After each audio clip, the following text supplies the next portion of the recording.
নমস্কার বন্ধুরা, আজ তোমাদের একটা বাটা করে দেখাবো, পেঁয়াজ রসুন বাটা।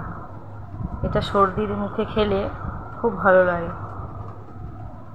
চলো শুরু করি তাহলে। আজকে পেঁয়াজ, রসুন, কাঁচা লঙ্কা, কালো জিরে সব একসাথে দিয়ে এটাকে আমরা পেস্ট করে নেব। পেস্ট করে নিয়েছি। তেল দিয়ে দিলাম কড়াইয়ে। তেলের ওপর কালো জিরা ফোড়ন দেব।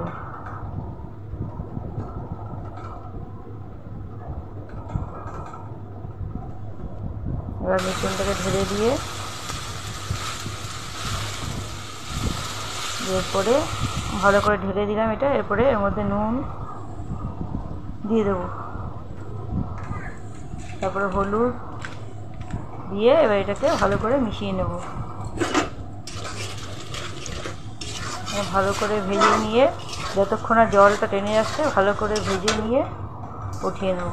ব্যাস হয়ে গেল রেডি আমাদের পেঁয়াজ রসুন বাটা। খেয়ে জানিও কীরকম হয়েছে।